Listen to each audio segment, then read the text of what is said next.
Hey! Ogbuefi Ozor Nnamani! Ogbuefi Ozor Nnamani! Ogbuefi Ozor Nnamani!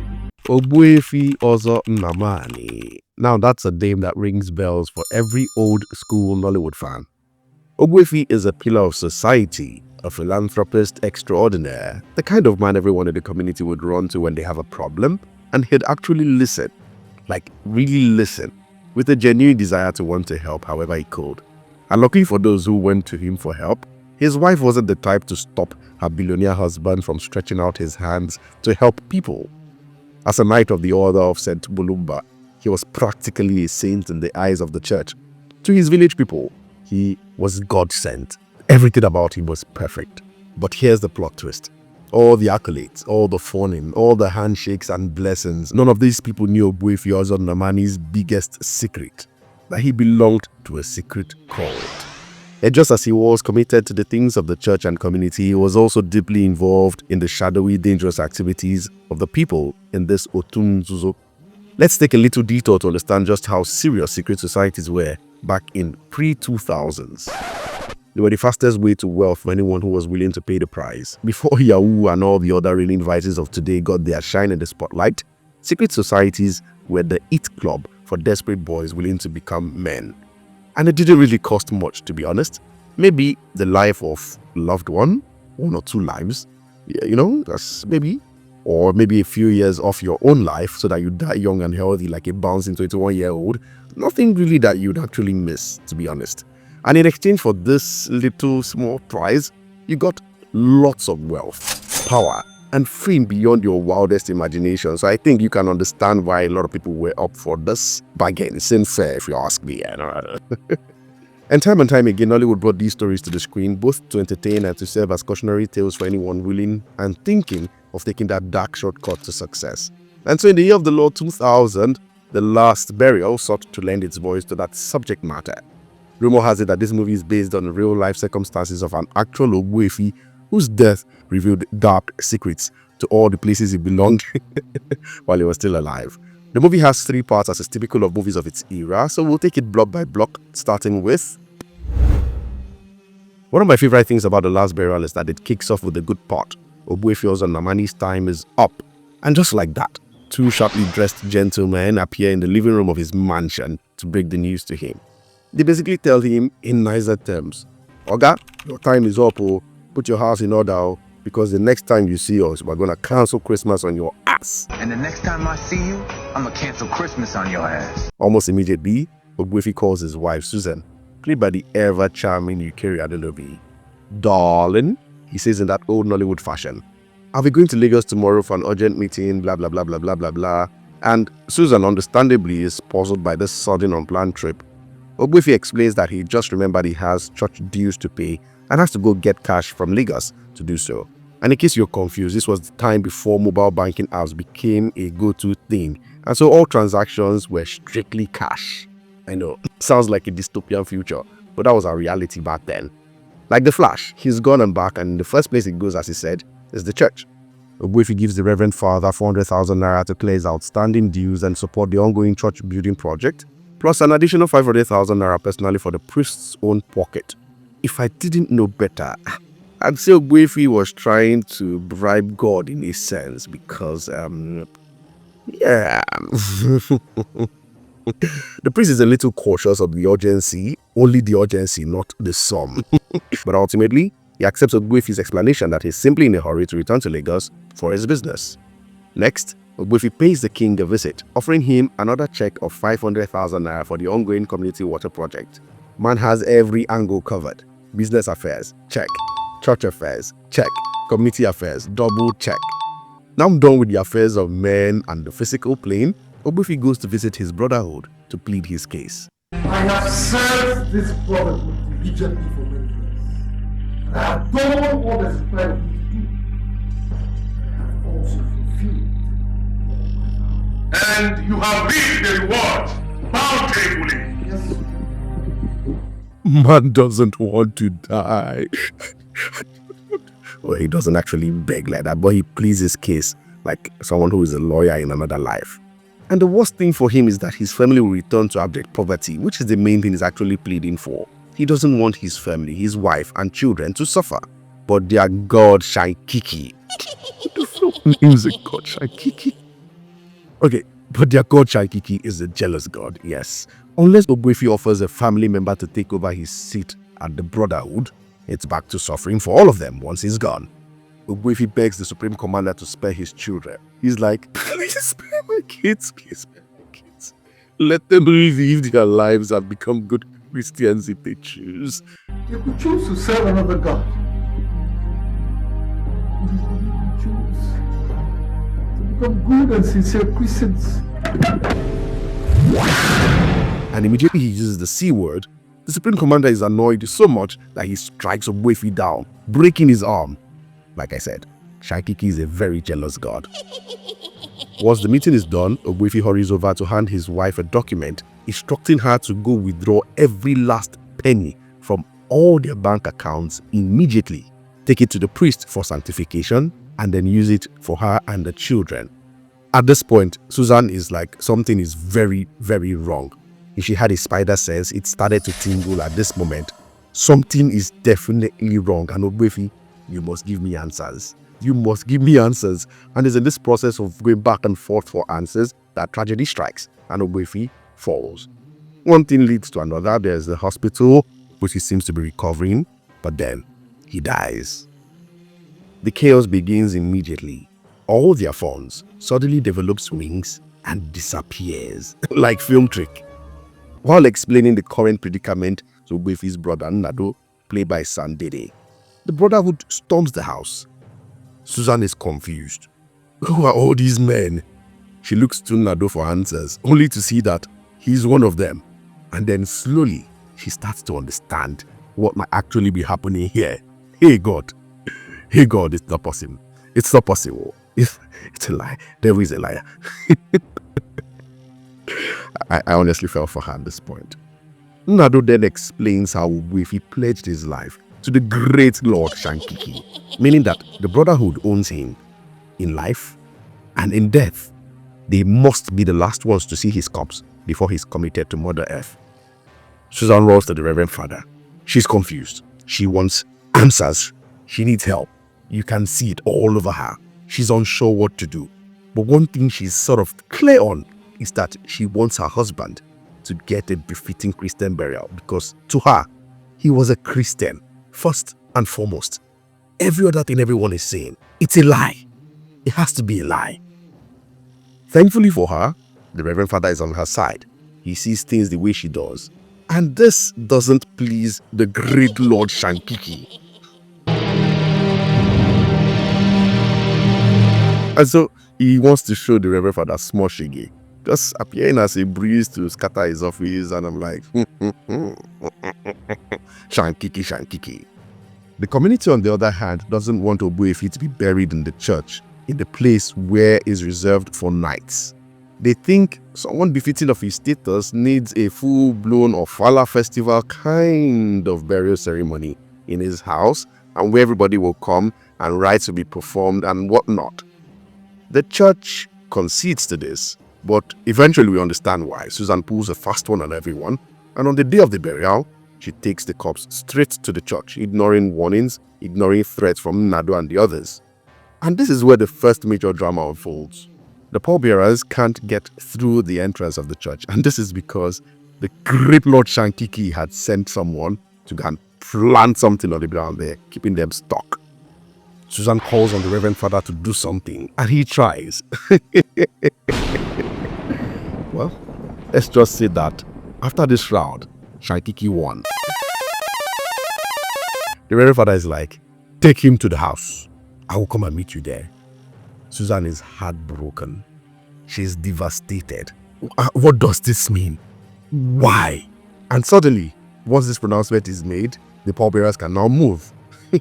I salute their courage actually, because I was thinking they would throw the coffin and run away. But I guess in their line of work, they must see stuff like this all the time. So, back at the house, as masquerades are dancing up and down and traditional rites are being carried out, Susan and her children are at one corner, weeping. But that's just the start of all the things, because Shankiki's men soon arrive and bring in with them chaos. Suzanne's uncle tries to stop them with a gun, telling them to go out. Move before I shoot. But the Brotherhood used their power to force him away. He's like, you're inconsequential. Move, I beg, Felicia. Move, move, move. Bye, Felicia. Masquerades and village elders show up, trying to do bravado and trying to threaten them, and then Supreme Commander is like, turn this grown-ass man into a small baby-old. So basically, we understand that power past power. There's levels to this thing. Finally, the Brotherhood reaches the room where Ogbuefi's corpse is. They circle him, do their rituals, yada yada, raise him halfway alive, bring out his heart, and want to start to eat it. And that's when the Reverend Father walked into the room uninvited. Round 2, fight. There's a lot of pew, pew, pew. The Supreme Commander was almost winning when Chukwu goes ballistic, gains the upper hand, casting and binding the Brotherhood in the name above all other names, and sends all of them crashing to the ground, to their knees. Some disappeared, some died. The scene was a little hectic, poorly choreographed, but then you understand from the time it's from. But the cocoa is that the Chukwu won this round.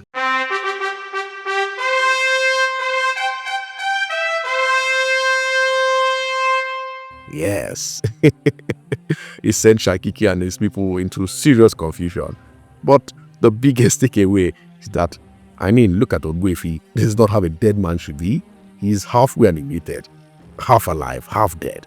And the worst part is that the priest just left everybody and, like the bad bitches, just told them, let the dead bury the dead. How? And this is where the first part ended, leaving all of us in very serious confusion because what is gonna happen next?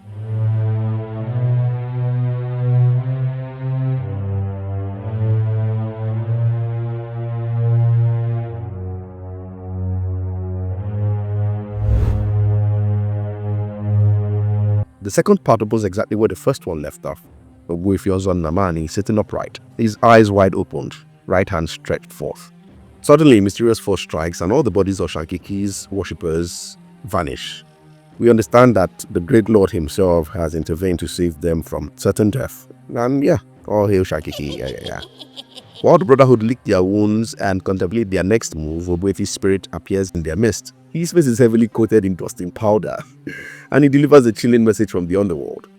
If his body isn't laid to rest in 3 days, the great Lord Shankiki will come for everyone, starting with his brother, Nnamani. The stakes are raised even further now, because to bury Ogbuefi, the Brotherhood would normally need to consume his heart, the very act they were about doing before the priest came and interrupted them. But the problem now is that the heart was destroyed in the scuffle. So, what would they do? The bylaw dictates that they must go for the next best option this time around, consuming the heart of the blood that is closest to him. And in this case, it's his son, played by the pre-famed Chinedu Ikedieze. Almost immediately, strange and terrifying things begin to happen around the community. Trees in the farmland start to bleed. Drinks served at local bars turn to blood and panic spreads. The elders convene at the king's palace to decide what can be done about this unholy situation.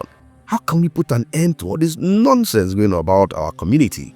Clearly, the chaos is as a direct result of Ogbuefi's corpse that has refused to stay dead. The king. The king is like, you know what? I am tired. I am tired. I know do again. And like play, he takes off his crown and leaves it, saying that the Nnamani family should rule until sanity is restored. And honestly, this was one of the funniest scenes in this entire movie because it was so unexpected. The church too are refusing to help. They say they've washed their hands off Ogbuefi's case. And I'm wondering, is it because of that small beating that father received? When you guys were collecting this man's money back to back, he did not know. The first sign of trouble, you're going to leave his family just to themselves. And at the same time, Ogbuefi's spirit has grown restless, going about his family from person to person, terrorizing them, appearing, crying, saying nothing, and vanishing at will. And it's a lot for this family that is just trying to get their hearts in place and move on, sort of. And ladies and gentlemen, this is where part 2 leaves us, on edge, terrified, and waiting for the ultimate showdown. So now let's dive into the third and final chapter of The Last Burial. The king seems to have a change of heart and returns to the throne. He then says something he should have said from the very beginning, that they must all join hands to bury Ogbuefi Ozor Nnamani, and only after that can they take whatever action is necessary to preserve the peace and sanity in the kingdom.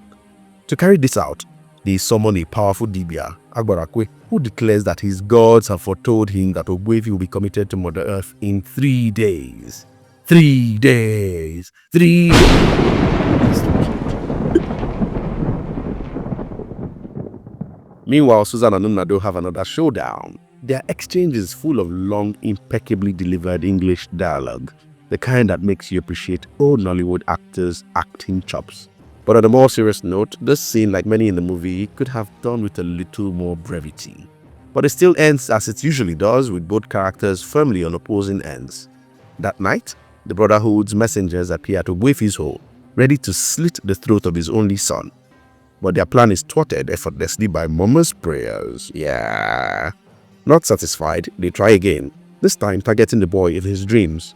And they are effortlessly defeated again, shamelessly. Shankiki's minions defeated, humiliated by a small boy who has Jesus on his side. Shame. Shame. It is this same boy who goes to convince the priests to return and finish what they started.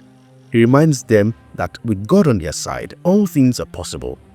This small boy, this little boy, becomes the ultimate thorn in the flesh of Shankiki's people. Eventually, the church agrees to bury Ogbuefi, but in classic Nollywood timing, the other two factions, the traditional people and Team Shankiki, have also chosen the very same day to assert their own power and dominance and deliver Ogbuefi to his final resting place. It's the ultimate showdown. Agbarakwe is the first to appear. He performs impressive feats, trying to get Ogbuefi Ozor Nnamani to lie down. This is also one of the funniest scenes in the movie, with how the cops kept going up and down, throwing legs up, coming down. It was funny. But it's short-lived because the Brotherhood interrupts this deliverance session, forcing Agbarakwe to run for his own safety. As the Brotherhood begin their ritual, the priests and the rest of the Christian faithful arrive, forming the line for the final battle. Round 3. Fight! Pew, pew, pew. In the church, victory, Shankiki, shame. And that, ladies and gentlemen, is how Ogbuefi Ozor Nnamani was saved from the clutches of Shankiki and his false prophets. We can bury him now. This cannot be true. He is now ready for the final burial.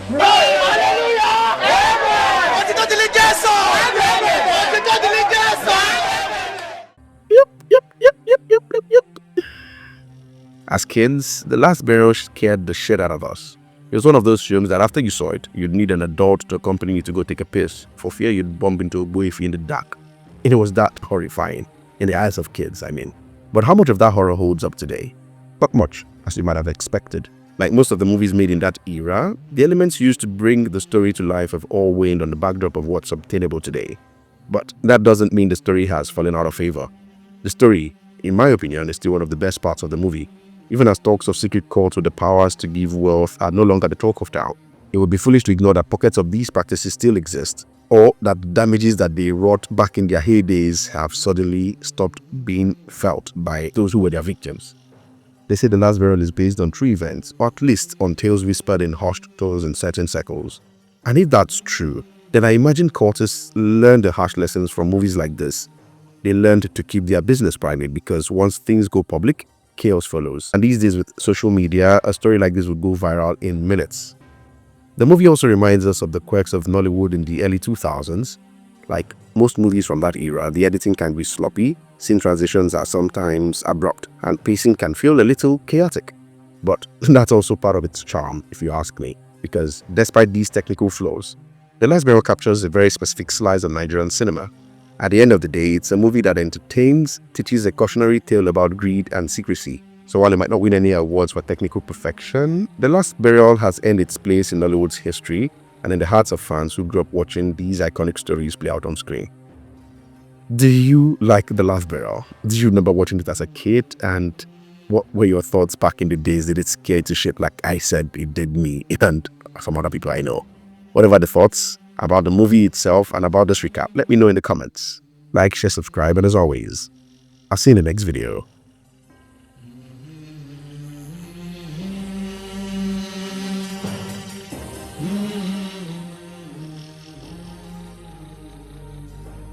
I think you should leave now.